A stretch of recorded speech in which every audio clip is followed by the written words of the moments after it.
شروع اللہ کا نام لے کر جو بڑا مہربان نہایت رحم والا ہے۔ اور اگر ایک مدت معین تک ہم ان سے عذاب روک دیں تو کہیں گے کہ کون سی چیز عذاب کو روکے ہوئے ہے؟ دیکھو جس روز وہ ان پر واقع ہوگا پھر ٹلنے کا نہیں، اور جس چیز کا یہ مذاق اڑاتے ہیں وہ ان کو گھیر لے گی۔ اور اگر ہم انسان کو اپنے پاس سے نعمت بخشیں پھر اس سے اس کو چھین لے تو نا امید اور ناشکرا ہو جاتا ہے۔ اور اگر تکلیف پہنچنے کے بعد آسائش کا مزہ چکھائیں تو خوش ہو کر کہتا ہے کہ سب سختیاں مجھ سے دور ہو گئیں۔ بے شک وہ ہے ہی خوشی میں مست ہو جانے والا، بڑا فخر جتانے والا۔ ہاں، جنہوں نے صبر کیا اور عمل نیک کیے یہی ہیں جن کے لیے بخشش اور اجر عظیم ہے۔ تو شاید تم کچھ چیز وہی میں سے جو تمہارے پاس آتی ہے چھوڑ دو، اور اس خیال سے تمہارا دل تنگ ہو کہ کافر یہ کہنے لگیں کہ اس پر کوئی خزانہ کیوں نہیں نازل ہوا، یا اس کے ساتھ کوئی فرشتہ کیوں نہیں آیا۔ اے نبی، تم تو صرف نصیحت کرنے والے ہو اور اللہ ہر چیز کا نگہبان ہے۔ کیا یہ لوگ کہتے ہیں کہ اس نے قرآن از خود بنا لیا ہے؟ کہہ دو کہ اگر سچے ہو تو تم بھی ایسی 10 صورتیں بنا لاؤ اور اللہ کے سوا جس جس کو بلا سکتے ہو بلا بھی لو۔ پس اگر وہ تمہاری بات قبول نہ کریں تو جان لو کہ یہ قرآن اللہ کے علم سے اترا ہے، اور یہ کہ اس کے سوا کوئی معبود نہیں۔ تو کیا تم لوگ اسلام لاتے ہو؟ جو لوگ دنیا کی زندگی اور اس کی زیب و زینت کے طالب ہوں، ہم ان کے اعمال کا بدلہ انہیں دنیا ہی میں دے دیتے ہیں، اور اس میں ان کی حق تلفی نہیں کی جاتی۔ یہ وہ لوگ ہیں جن کے لیے آخرت میں آتش جہنم کے سوا اور کچھ نہیں، اور جو عمل انہوں نے دنیا میں کیے سب برباد، اور جو کچھ یہ کرتے رہے سب ضائع ہوا۔ بھلا جو لوگ اپنے پروردگار کی طرف سے دلیل روشن رکھتے ہوں اور ان کے ساتھ ایک آسمانی گواہ بھی اس کی جانب سے ہو، اور اس سے پہلے موسیٰ کی کتاب ہو جو پیشوا اور رحمت ہے، تو کیا وہ قرآن پر ایمان نہیں لائیں گے؟ یہی لوگ تو اس پر ایمان لاتے ہیں، اور جو کوئی اور فرقوں میں سے اس سے منکر ہو تو اس کا ٹھکانہ آگ ہے۔ تو تم اس قرآن سے شک میں نہ ہونا، یہ تمہارے پروردگار کی طرف سے حق ہے، لیکن اکثر لوگ ایمان نہیں لاتے۔ اور اس سے بڑھ کر ظالم کون ہوگا جو اللہ پر جھوٹ باندھے؟ ایسے لوگ اپنے رب کے سامنے پیش کیے جائیں گے اور گواہ کہیں گے کہ یہی لوگ ہیں جنہوں نے اپنے پروردگار پر جھوٹ بولا تھا۔ سن رکھو کہ ظالموں پر اللہ کی لعنت ہے، جو اللہ کے رستے سے روکتے اور اس میں کجی چاہتی ہیں، اور وہ آخرت کا بھی انکار کرتے ہیں۔ یہ لوگ زمین میں کہیں چھپ کر اللہ کو ہرا نہیں سکتے، اور نہ اللہ کے سوا کوئی ان کا حمایتی ہے۔ اے پیغمبر، ان کو دگنا عذاب دیا جائے گا، کیونکہ یہ شدت کفر سے تمہاری بات نہیں سن سکتے تھے اور نہ تم کو دیکھ سکتے تھے۔ یہی ہیں جنہوں نے اپنے آپ کو خسارے میں ڈالا، اور جو کچھ یہ افترا کیا کرتے تھے ان سے جاتا رہا۔ بلا شبہ یہ لوگ آخرت میں سب سے زیادہ نقصان پانے والے ہیں۔ جو لوگ ایمان لائے اور عمل نیک کیے اور اپنے پروردگار کے آگے عاجزی کی، یہی صاحب جنت ہیں، ہمیشہ اس میں رہیں گے۔ دونوں فریقوں یعنی کافر و مومن کی مثال ایسی ہے جیسے ایک اندھا بہرا ہو اور ایک دیکھتا سنتا۔ بھلا دونوں کا حال یکساں ہو سکتا ہے؟ پھر تم سوچتے کیوں نہیں؟ اور ہم نے نوح کو ان کی قوم کی طرف بھیجا تو انہوں نے ان سے کہا کہ میں تم کو کھول کھول کر ڈر سنانے اور یہ پیغام پہنچانے آیا ہوں کہ اللہ کے سوا کسی کی عبادت نہ کرو، مجھے تمہاری نسبت دردناک عذاب کا خوف ہے۔ تو ان کی قوم کے سردار جو کافر تھے کہنے لگے کہ ہم تم کو اپنے ہی جیسا ایک آدمی دیکھتے ہیں، اور یہ بھی دیکھتے ہیں کہ تمہارے پیرو وہی لوگ ہوئے ہیں جو ہم میں ادنا درجے کے ہیں، اور وہ بھی سطحی رائے سے، اور ہم تم میں اپنے اوپر کسی طرح کی فضیلت نہیں دیکھتے بلکہ تمہیں جھوٹا خیال کرتے ہیں۔ فرمایا کہ اے قوم، دیکھو تو اگر میں اپنے پروردگار کی طرف سے دلیل روشن رکھتا ہوں اور اس نے مجھے اپنے ہاں سے رحمت بخشی ہو جس کی حقیقت تم سے پوشیدہ ہو گئی ہے، تو کیا ہم اس کے لیے تمہیں مجبور کر سکتے ہیں جبکہ تم اس سے ناخوش ہو؟ اور اے قوم، میں اس نصیحت کے بدلے تم سے مال و زر کا مطالبہ تو نہیں کرتا، میرا صلہ تو اللہ کے ذمے ہے، اور جو لوگ ایمان لائے ہیں میں ان کو نکالنے والا بھی نہیں ہوں، وہ تو اپنے پروردگار سے ملنے والے ہیں، لیکن میں دیکھتا ہوں کہ تم لوگ نادانی کر رہے ہو۔ اے میری قوم، اگر میں ان کو نکال دوں تو اللہ کی گرفت سے بچانے کے لیے کون میری مدد کر سکتا ہے؟ بھلا تم غور کیوں نہیں کرتے؟ اور میں نہ تم سے یہ کہتا ہوں کہ میرے پاس اللہ کے خزانے ہیں، اور نہ یہ کہ میں غیب جانتا ہوں، اور نہ یہ کہتا ہوں کہ میں فرشتہ ہوں، اور نہ ان لوگوں کی نسبت جن کو تم حقارت کی نظر سے دیکھتے ہو یہ کہتا ہوں کہ اللہ ان کو بھلائی یعنی اعمال کی جزا نہیں دے گا۔ جو ان کے دلوں میں ہے اسے اللہ خوب جانتا ہے۔ اگر میں ایسا کہوں تو بے انصافوں میں ہو جاؤں۔ انہوں نے کہا کہ نوح، تم نے ہم سے جھگڑا تو کیا اور جھگڑا بھی بہت کیا، اب اگر تم سچے ہو تو جس چیز سے ہمیں ڈراتے ہو وہ ہم پر لا نازل کرو۔ نوح نے کہا کہ اس عذاب کو تو اللہ ہی چاہے گا تو نازل کرے گا، اور تم اللہ کو کسی طرح ہرا نہیں سکتے۔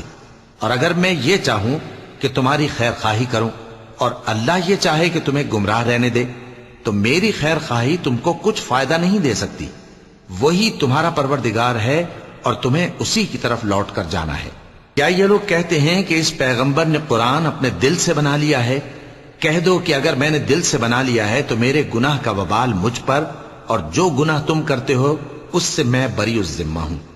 اور نوح کی طرف وحی کی گئی کہ تمہاری قوم میں جو لوگ ایمان لا چکے ان کے سوا اور کوئی ایمان نہیں لائے گا، تو جو کام یہ کر رہے ہیں ان کی وجہ سے غم نہ کھاؤ، اور ایک کشتی ہمارے حکم سے ہمارے سامنے بناؤ، اور جو لوگ ظالم ہیں ان کے بارے میں مجھ سے کچھ نہ کہنا، کیونکہ وہ ضرور غرق کر دیے جائیں گے۔ اور نوح نے کشتی بنانا شروع کر دی، اور جب ان کی قوم کے سردار ان کے پاس سے گزرتے تو ان سے تمسخر کرتے۔ وہ کہتے کہ اگر تم ہم سے تمسخر کرتے ہو تو جس طرح تم ہم سے تمسخر کرتے ہو اسی طرح ایک وقت ہم بھی تم سے تمسخر کریں گے، اور تم کو جلد معلوم ہو جائے گا کہ کس پر عذاب آتا ہے جو اسے رسوا کرے گا، اور کس پر ہمیشہ کا عذاب نازل ہوتا ہے۔ یہاں تک کہ جب ہمارا حکم آ پہنچا اور تنور جوش مارنے لگا تو ہم نے نوح کو حکم دیا کہ ہر قسم کے پالتو جانوروں میں سے جوڑا جوڑا یعنی ایک ایک نر اور ایک ایک مادہ لے لو، اور جس شخص کی نسبت حکم ہو چکا ہے کہ ہلاک ہو جائے گا اس کو چھوڑ کر اپنے گھر والوں کو اور جو ایمان لایا ہو اس کو کشتی میں سوار کر لو۔ اور ان کے ساتھ ایمان بہت ہی کم لوگ لائے تھے۔ نوح نے کہا کہ اللہ کا نام لے کر کہ اسی کے کرم سے اس کا چلنا اور ٹھہرنا ہے، اس میں سوار ہو جاؤ، بے شک میرا پروردگار بخشنے والا ہے، مہربان ہے۔ اور وہ ان کو لے کر طوفان کی لہروں میں چلنے لگی۔ لہریں کیا تھیں؟ گویا پہاڑ تھے۔ اس وقت نوح نے اپنے بیٹے کو جو کشتی سے الگ تھا پکارا کہ بیٹا ہمارے ساتھ سوار ہو جا اور کافروں میں شامل نہ ہو۔ اس نے کہا کہ میں ابھی پہاڑ سے جا لگوں گا، وہ مجھے پانی سے بچا لے گا۔ فرمایا کہ آج اللہ کے عذاب سے کوئی بچانے والا نہیں اور نہ کوئی بچ سکتا ہے مگر وہی جس پر اللہ رحم کرے۔ اتنے میں دونوں کے درمیان لہر حائل ہو گئی اور وہ ڈوب کر رہ گیا، اور حکم دیا گیا کہ اے زمین اپنا پانی نگل جا، اور اے آسمان تھم جا، اور پانی خشک ہو گیا اور کام تمام کر دیا گیا، اور کشتی کوہ جودی پر جا ٹھہری، اور کہہ دیا گیا کہ بے انصاف لوگوں پر لعنت۔ اور نوح نے اپنے پروردگار کو پکارا اور کہا کہ پروردگار، میرا بیٹا بھی میرے گھر والوں میں ہے، تو اس کو بھی نجات دے، تیرا وعدہ سچا ہے اور تو بہترین حاکم ہے۔ اللہ نے فرمایا کہ اے نوح، وہ تیرے گھر والوں میں نہیں ہے، وہ تو سراسر بد عمل ہے، تو جس چیز کی تم کو حقیقت معلوم نہیں اس کے بارے میں مجھ سے درخواست ہی نہ کرو، اور میں تم کو نصیحت کرتا ہوں کہ نادان نہ بنو۔ نوح نے کہا پروردگار، میں تجھ سے پناہ مانگتا ہوں کہ ایسی چیز کی تجھ سے درخواست کروں جس کی حقیقت مجھے معلوم نہیں، اور اگر تو مجھے نہیں بخشے گا اور مجھ پر رحم نہیں فرمائے گا تو میں تباہ ہو جاؤں گا۔ حکم ہوا کہ نوح ہماری طرف سے سلامتی اور برکتوں کے ساتھ جو تم پر اور تمہارے ساتھ کی جماعتوں پر نازل کی گئی ہیں اتر آؤ، اور کچھ اور جماعتیں ہوں گی جن کو ہم دنیا کے فوائد سے بہرہ مند کریں گے، پھر ان کو ہماری طرف سے عذاب علیم پہنچے گا۔ یہ حالات غیب کی خبروں میں سے ہیں جو ہم تمہاری طرف بھیجتے ہیں، اور اس سے پہلے نہ تم ہی ان کو جانتے تھے اور نہ تمہاری قوم ہی ان سے واقف تھی، تو صبر کرو کہ انجام پرہیزگاروں ہی کا بھلا ہے۔ اور ہم نے قوم عاد کی طرف ان کے بھائی ہود کو بھیجا۔ انہوں نے کہا اے میری قوم، اللہ ہی کی عبادت کرو، اس کے سوا تمہارا کوئی معبود نہیں، تم شرک کر کے اللہ پر محض بہتان باندھتے ہو۔ میری قوم، میں اس واعظ و نصیحت کا تم سے کچھ صلہ نہیں مانگتا، میرا صلہ تو اس کے ذمے ہے جس نے مجھے پیدا کیا، بھلا تم سمجھتے کیوں نہیں؟ اور اے قوم اپنے پروردگار سے بخشش مانگو، پھر اس کے آگے توبہ کرو، وہ تم پر آسمان سے موسلا دھار بارش برسائے گا اور تمہاری طاقت پر طاقت بڑھائے گا، اور دیکھو گناہگار بن کر روگردانی نہ کرو۔ وہ بولے ہود تم ہمارے پاس کوئی دلیل ظاہر نہیں لائے، اور ہم صرف تمہارے کہنے سے نہ اپنے معبودوں کو چھوڑنے والے ہیں اور نہ تم پر ایمان لانے والے ہیں۔ ہم تو یہ سمجھتے ہیں کہ ہمارے کسی معبود نے تمہیں تکلیف پہنچا کر دیوانہ کر دیا ہے۔ انہوں نے کہا کہ میں اللہ کو گواہ کرتا ہوں اور تم بھی گواہ رہو کہ جن کو تم اللہ کا شریک بناتے ہو میں ان سے بیزار ہوں، یعنی جن کی اللہ کے سوا عبادت کرتے ہو، تو تم سب مل کر میرے بارے میں جو تدبیر کرنی چاہو کر لو اور مجھے مہلت نہ دو۔ میں اللہ پر جو میرا اور تمہارا سب کا پروردگار ہے بھروسہ رکھتا ہوں۔ زمین پر جو چلنے پھرنے والا ہے وہ اللہ کے قبضہ قدرت میں ہے، بے شک میرا پروردگار سیدھے رستے پر ہے۔ اب اگر تم روگردانی کرو گے تو جو پیغام میرے ذریعے تمہاری طرف بھیجا گیا ہے وہ میں نے تمہیں پہنچا دیا ہے، اور میرا پروردگار تمہاری جگہ اور لوگوں کو لا بسائے گا، اور تم اللہ کا کچھ بھی نہیں بگاڑ سکو گے۔ میرا پروردگار تو ہر چیز پر نگہبان ہے۔ اور جب ہمارا حکم عذاب آ پہنچا تو ہم نے ہود کو اور جو لوگ ان کے ساتھ ایمان لائے تھے ان کو اپنی مہربانی سے بچا لیا اور انہیں عذاب شدید سے نجات دی۔ یہ وہی قوم عاد ہے جس نے اللہ کی نشانیوں سے انکار کیا اور اس کے پیغمبروں کی نافرمانی کی اور ہر سرکش و متکبر کا کہا مانا، اور اس دنیا میں بھی لعنت ان کے پیچھے لگی رہی اور قیامت کے دن بھی لگی رہے گی۔ دیکھو قوم عاد نے اپنے پروردگار سے کفر کیا، اور سن رکھو قوم عاد پر پھٹکار ہے جو ہود کی قوم تھی۔ اور قوم سمود کی طرف ان کے بھائی صالح کو بھیجا تو انہوں نے کہا اے قوم اللہ ہی کی عبادت کرو، اس کے سوا تمہارا کوئی معبود نہیں۔ اسی نے تم کو زمین سے پیدا کیا اور اس میں آباد کیا، تو اس سے مغفرت مانگو اور اس کے آگے توبہ کرو، بے شک میرا پروردگار نزدیک بھی ہے اور دعا کا قبول کرنے والا بھی ہے۔ انہوں نے کہا کہ صالح اس سے پہلے ہم تم سے کئی طرح کی امیدیں رکھتے تھے، اب وہ منقطع ہو گئی۔ کیا تم ہم کو ان چیزوں سے منع کرتے ہو جن کو ہمارے بزرگ پوجتے آئے ہیں؟ اور جس بات کی طرف تم ہمیں بلاتے ہو اس کی طرف سے ہم بڑے بھاری شک میں ہیں۔ صالح نے کہا اے میری قوم بھلا دیکھو تو، اگر میں اپنے پروردگار کی طرف سے کھلی دلیل پر ہوں اور اس نے مجھے اپنے ہاتھ سے نبوت کی نعمت بخشی ہو، تو اگر میں اللہ کی نافرمانی کروں تو اس کے سامنے میری کون مدد کرے گا؟ تم تو کفر کی باتوں سے میرا نقصان ہی کرتے ہو۔ اور یہ بھی کہا کہ اے قوم یہ اللہ کی اونٹنی تمہارے لیے ایک نشانی یعنی معجزہ ہے، تو اس کو چھوڑ دو کہ اللہ کی زمین میں جہاں چاہے چرتی پھرے، اور اس کو کسی طرح کی تکلیف نہ دینا ورنہ تمہیں جلد عذاب آ پکڑے گا۔ مگر انہوں نے اس کو کاٹ ڈالا تو صالح نے کہا کہ اپنے گھروں میں 3 دن اور فائدے اٹھا لو، یہ وعدہ ہے کہ جھوٹا نہ ہوگا۔ پس جب ہمارا حکم آ گیا تو ہم نے صالح کو اور جو لوگ ان کے ساتھ ایمان لائے تھے ان کو اپنی مہربانی سے بچا لیا اور اس دن کی رسوائی سے محفوظ رکھا، بے شک تمہارا پروردگار طاقتور ہے، زبردست ہے۔ اور جن لوگوں نے ظلم کیا تھا ان کو چنگھاڑ کی صورت میں عذاب نے آ پکڑا تو وہ اپنے گھروں میں اوندھے پڑے رہ گئے، گویا کبھی ان میں بسے ہی نہ تھے۔ سن رکھو کہ قوم سمود نے اپنے پروردگار سے کفر کیا، اور سن رکھو قوم سمود پر پھٹکار ہے۔ اور ہمارے فرشتے ابراہیم کے پاس بشارت لے کر آئے تو سلام کہا، انہوں نے بھی جواب میں سلام کہا۔ ابھی کچھ وقفہ نہیں ہوا تھا کہ ابراہیم ایک بھنا ہوا بچڑا لے آئے۔ پھر جب دیکھا کہ ان کے ہاتھ کھانے کی طرف نہیں بڑھتے یعنی وہ کھانا نہیں کھاتے تو ان کو اجنبی سمجھ کر دل میں خوف کیا۔ فرشتوں نے کہا کہ خوف نہ کیجیے، ہم قوم لوط کی طرف ان کے ہلاک کرنے کو بھیجے گئے ہیں۔ اور ابراہیم کی بیوی جو پاس کھڑی تھی ہنس پڑی، تو ہم نے اس کو اسحاق کی اور اسحاق کے بعد یعقوب کی خوشخبری دی۔ اس نے کہا اے میرے بچہ ہوگا، میں تو بڑھیا ہوں اور یہ میرے میاں بھی بوڑھے ہیں، یہ تو بڑی عجیب بات ہے۔ انہوں نے کہا کیا تم اللہ کی قدرت سے تعجب کرتی ہو؟ اے اہل بیت تم پر اللہ کی رحمت اور اس کی برکتیں ہیں، وہ لائق تعریف ہے، بڑا ہے۔ پھر جب ابراہیم سے خوف جاتا رہا اور ان کو خوشخبری بھی مل گئی تو قوم لوط کے بارے میں لگے ہم سے بحث کرنے۔ بے شک ابراہیم بڑے تحمل والے، نرم دل اور رجوع کرنے والے تھے۔ اے ابراہیم، اس بات کو جانے دو، تمہارے پروردگار کا حکم آ پہنچا ہے اور ان لوگوں پر عذاب آنے والا ہے جو کبھی نہیں ٹلنے کا۔ اور جب ہمارے فرشتے لوط کے پاس آئے تو وہ ان کے آنے سے غمناک اور تنگ دل ہوئے اور کہنے لگے کہ آج کا دن بڑی مشکل کا دن ہے۔ اور لوط کی قوم کے لوگ ان کے پاس بے تحاشا دوڑتے ہوئے آئے، اور یہ لوگ پہلے ہی سے انتہائی بےہودہ حرکتیں کیا کرتے تھے۔ لوط نے کہا کہ اے بھائیو، یہ جو میری قوم کی لڑکیاں ہیں یہ تمہارے لیے جائز اور پاک ہیں، تو اللہ سے ڈرو اور میرے مہمانوں کے بارے میں مجھے بے آبرو نہ کرو۔ کیا تم میں کوئی بھی شائستہ آدمی نہیں؟ وہ بولے، تم کو معلوم ہے کہ تمہاری ان بیٹیوں کی ہمیں کچھ حاجت نہیں، اور جو ہماری غرض ہے اسے تم خوب جانتے ہو۔ لوط نے کہا، اے کاش مجھ میں تمہارے مقابلے کی طاقت ہوتی، یا میں کسی مضبوط قلعے میں پناہ لے لیتا۔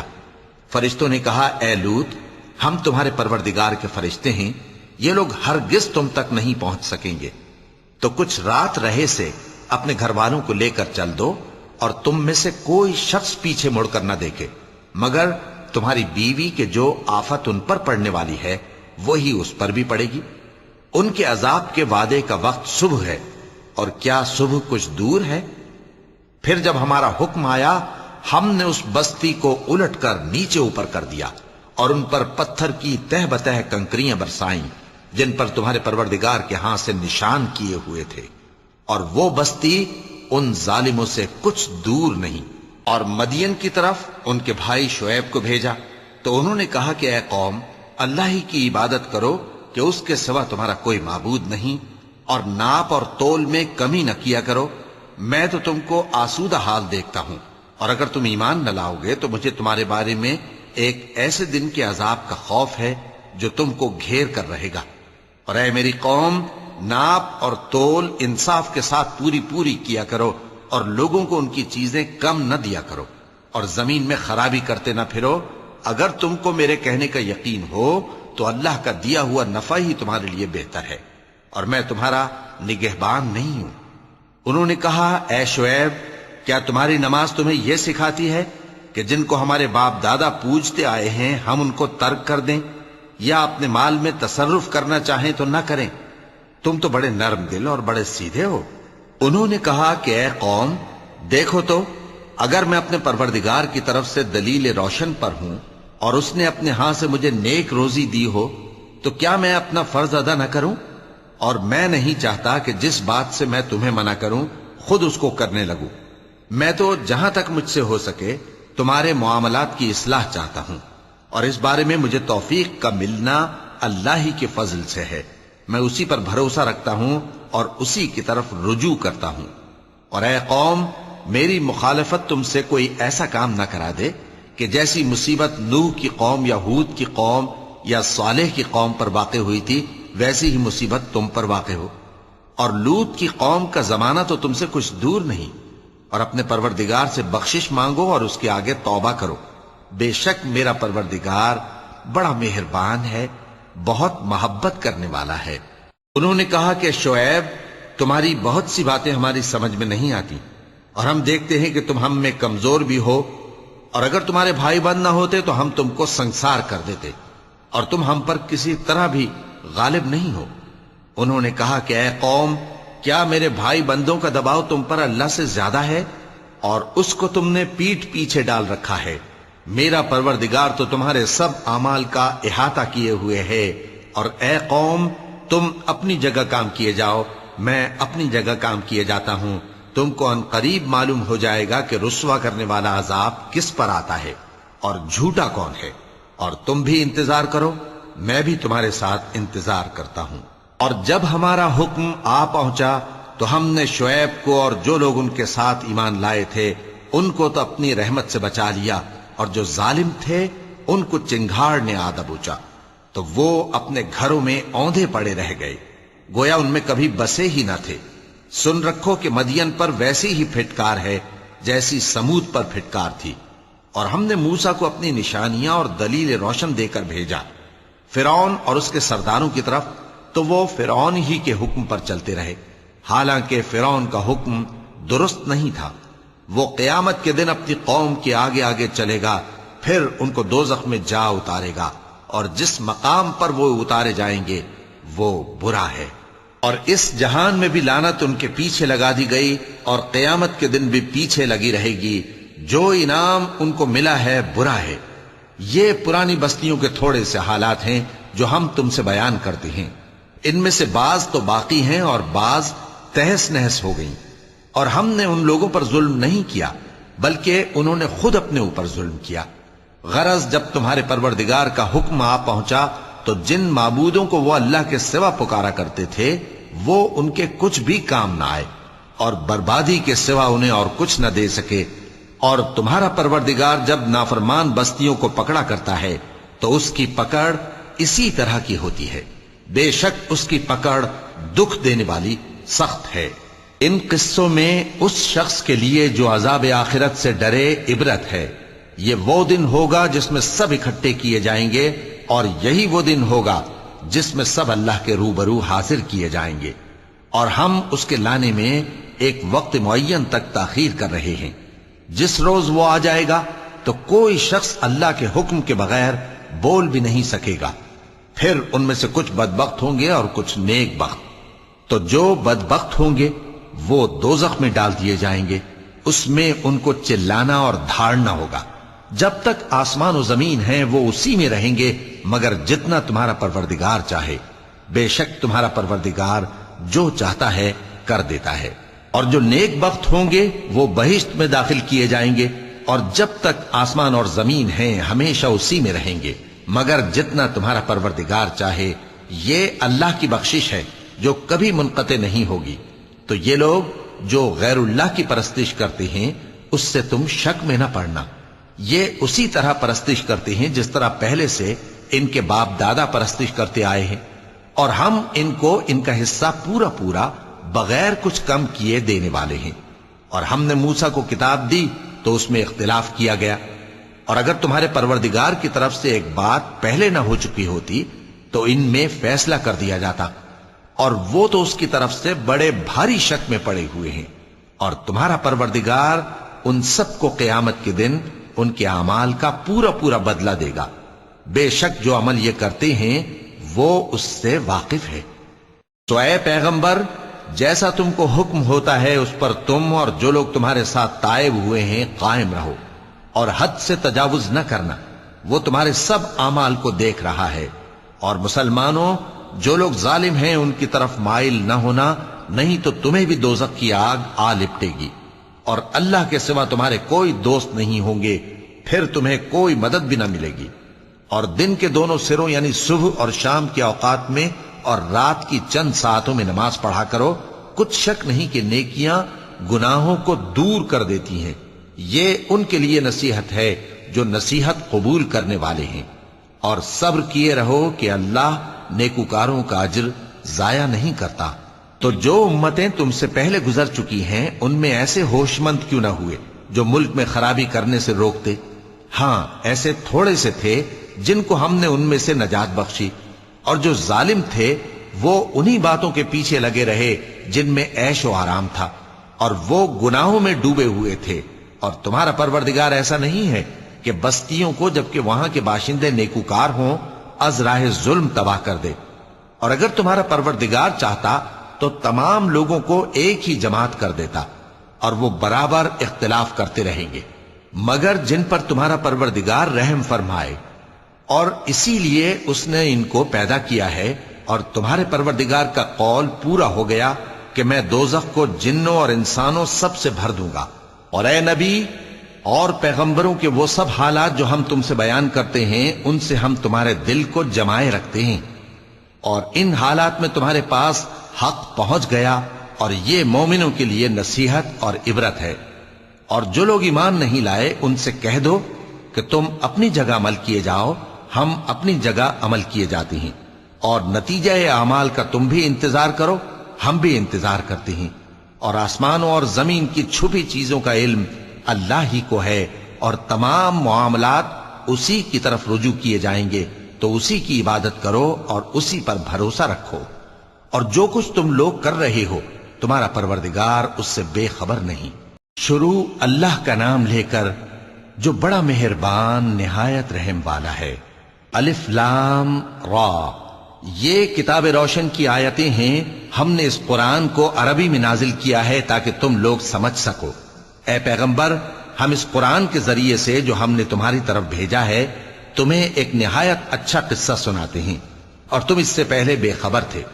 جب یوسف نے اپنے والد سے کہا کہ ابا، میں نے خواب میں 11 ستاروں اور سورج اور چاند کو دیکھا ہے، دیکھتا کیا ہوں کہ وہ مجھے سجدہ کر رہی ہیں. انہوں نے کہا کہ بیٹا، اپنے خواب کا ذکر اپنے بھائیوں سے نہ کرنا، نہیں تو وہ تمہارے حق میں کوئی چال چلیں گے. کچھ شک نہیں کہ شیطان انسان کا کھلا دشمن ہے، اور اسی طرح اللہ تمہیں برگزیدہ و ممتاز کرے گا اور خواب کی باتوں کی تعبیر کا علم سکھائے گا. اور جس طرح اس نے اپنی نعمت پہلے تمہارے دادا پر دادا ابراہیم اور اسحاق پر پوری کی تھی، اسی طرح تم پر اور اولاد یعقوب پر پوری کرے گا. بے شک تمہارا پروردگار سب کچھ جاننے والا ہے، حکمت والا ہے. ہاں، یوسف اور ان کے بھائیوں کے قصے میں پوچھنے والوں کے لیے بہت سی نشانیاں ہیں. جب انہوں نے آپس میں تذکرہ کیا کہ یوسف اور اس کا بھائی ابا کو ہم سے زیادہ پیارے ہیں، حالانکہ ہم جماعت کی جماعت ہیں، کچھ شک نہیں کہ ابا کھلی غلطی پر ہیں. یوسف کو یا تو جان سے مار ڈالو یا کسی ملک میں پھینک آؤ، پھر ابا کی توجہ صرف تمہاری طرف ہو جائے گی، اور اس کے بعد تم نیک لوگوں میں ہو جاؤ گے. ان میں سے ایک کہنے والے نے کہا کہ یوسف کو جان سے نہ مارو، کسی اندھے کنویں میں ڈال دو کہ کوئی راہگیر اسے نکال کر کسی دوسرے ملک میں لے جائے گا. اگر تم کو کرنا ہی ہے تو یوں کرو. یہ مشورہ کر کے وہ اپنے والد سے کہنے لگے کہ ابا جان، کیا سبب ہے کہ آپ یوسف کے بارے میں ہمارا اعتبار نہیں کرتے، حالانکہ ہم اس کے خیر خواہ ہیں. کل اسے ہمارے ساتھ بھیج دیجئے کہ خوب میوے کھائے اور کھیلے کودے، ہم اس کے نگہبان ہیں. انہوں نے کہا کہ یہ امر مجھے غمناک کیے دیتا ہے کہ تم اسے لے جاؤ، یعنی وہ مجھ سے جدا ہو جائے، اور مجھے یہ بھی خوف ہے کہ تم کھیل میں اس سے غافل ہو جاؤ اور اسے بھیڑیا کھا جائے. وہ کہنے لگے کہ اگر ہماری موجودگی میں کہ ہم ایک طاقتور جماعت ہیں اسے بھیڑیا کھا گیا تو ہم بڑے نقصان میں پڑ گئے. غرض جب وہ اس کو لے گئے اور اس بات پر اتفاق کر لیا کہ اس کو اندھے کنویں میں ڈال دیں، اور ہم نے یوسف کی طرف وحی بھیجی کہ ایک وقت ایسا آئے گا کہ تم انہیں ان کے اس سلوک سے آگاہ کرو گے، اور ان کو اس وحی کی کچھ خبر نہ ہوگی. اور یہ حرکت کر کے وہ رات کے وقت باپ کے پاس روتے ہوئے آئے. کہنے لگے کہ ابا جان، ہم تو دوڑنے اور ایک دوسرے سے آگے نکلنے میں مصروف ہو گئے اور یوسف کو اپنے اسباب کے پاس چھوڑ گئے تو اسے بھیڑیا کھا گیا، اور آپ ہماری بات کو گو ہم سچ ہی کہتے ہیں باور نہیں کریں گے. اور ان کے کرتے پر جھوٹ موٹ کا لہو بھی لگا لائے. یعقوب نے کہا کہ یوں نہیں ہے، بلکہ تم اپنے دل سے یہ بات بنا لائے ہو. اچھا، صبر، کہ وہی خوب ہے، اور جو تم بیان کرتے ہو اس کے بارے میں اللہ ہی سے مدد چاہیے. اور اب اللہ کی شان دیکھو کہ اس کنویں کے قریب ایک قافلہ آوارد ہوا اور انہوں نے پانی کے لیے اپنا سقا بھیجا تو اس نے کنویں میں ڈول لٹکایا. یوسف اس سے لٹک گئے. وہ بولا، زہے قسمت، یہ تو ایک لڑکا ہے، اور اس کو قیمتی سرمایہ سمجھ کر چھپا لیا. اور جو کچھ وہ کرتے تھے اللہ کو خوب معلوم تھا، اور انہوں نے اس کو تھوڑی سی قیمت یعنی مادود چند درہموں پر بیچ ڈالا، اور وہ اس سے بیزار ہو رہے تھے.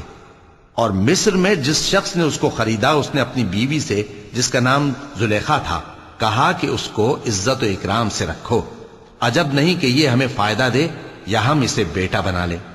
اس طرح ہم نے یوسف کو سرزمین مصر میں جگہ دی، اور غرض یہ تھی کہ ہم ان کو خواب کی باتوں کی تعبیر سکھائیں. اور اللہ اپنے کام پر غالب ہے، لیکن اکثر لوگ نہیں جانتے.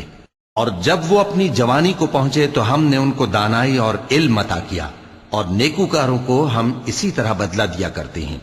اور جس عورت کے گھر میں وہ رہتے تھے اس نے ان کو اپنی طرف مائل کرنا چاہا اور دروازے بند کر کے کہنے لگی، یوسف جلدی آؤ. انہوں نے کہا کہ اللہ پناہ میں رکھے، وہ یعنی تمہارے میاں تو میرے آقا ہیں، انہوں نے مجھے اچھی طرح سے رکھا ہے، میں ایسا ظلم نہیں کر سکتا، بے شک ظالم لوگ فلاح نہیں پائیں گے. اور اس عورت نے ان کا قصد کیا اور انہوں نے اس کا قصد کیا. اگر وہ اپنے پروردگار کی نشانی نہ دیکھتے تو جو ہوتا سو ہوتا. یوں اس لیے کیا گیا کہ ہم ان سے برائی اور بے حیائی کو روک دیں. بے شک وہ ہمارے چنے ہوئے بندوں میں سے تھے. اور دونوں دروازے کی طرف بھاگے، آگے یوسف پیچھے زلیخا. اور عورت نے ان کا کرتا پیچھے سے پکڑ کر جو کھینچا تو پھاڑ ڈالا، اور دونوں کو دروازے کے پاس عورت کا خاوند مل گیا۔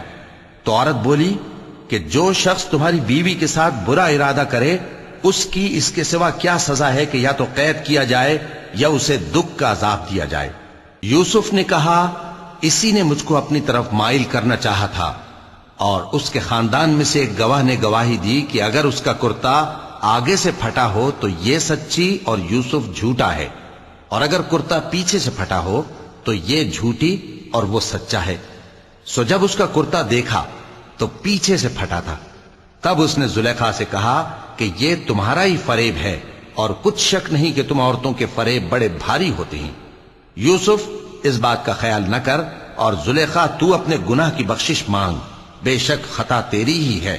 اور شہر میں عورتیں گفتگویں کرنے لگیں کہ عزیز کی بیوی اپنے غلام کو اپنی طرف مائل کرنا چاہتی ہے، اور اس کی محبت اس کے دل میں گھر کر گئی ہے، ہم دیکھتی ہیں کہ وہ کھلی گمراہی میں ہے۔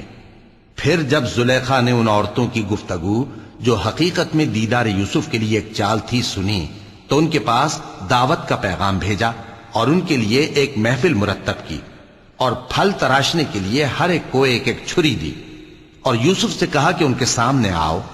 جب عورتوں نے ان کو دیکھا تو ان کا روب حسن ان پر ایسا چھا گیا کہ پھل تراشتے تراشتے اپنے ہاتھ کاٹ لیے، اور بے ساختہ بول اٹھیں کہ اللہ پاک ہے، یہ آدمی نہیں، یہ تو کوئی بزرگ فرشتہ ہے۔ زلیخا نے کہا تو یہ وہی ہے جس کے بارے میں تم مجھے تانے دیتی تھیں، اور بے شک میں نے اس کو اپنی طرف مائل کرنا چاہا مگر یہ بچا رہا، اور اگر یہ وہ کام نہ کرے گا جو میں اسے کہتی ہوں تو قید کر دیا جائے گا اور ذلیل ہوگا۔ یوسف نے دعا کی کہ پروردگار جس کام کی طرف یہ مجھے بلاتی ہیں اس کی نسبت مجھے قید پسند ہے، اور اگر تو مجھ سے ان کے فریب کو نہ ہٹائے گا تو میں ان کی طرف مائل ہو جاؤں گا اور نادانوں میں سے ہو جاؤں گا۔ پس ان کے رب نے ان کی دعا قبول کر لی اور ان سے عورتوں کا داؤں ٹال دیا، بے شک وہی تو سننے والا ہے، جاننے والا ہے۔ پھر باوجود اس کے کہ وہ لوگ ان کی بے گناہی کے نشان دیکھ چکے تھے، ان کی رائے یہی ٹھہری کہ کچھ عرصے کے لیے ان کو قید ہی کر دیں، اور ان کے ساتھ دو اور جوان بھی داخل زندہ ہوئے۔ ایک نے ان میں سے کہا کہ میں نے خواب دیکھا ہے، دیکھتا کیا ہوں کہ شراب کے لیے انگور نچوڑ رہا ہوں۔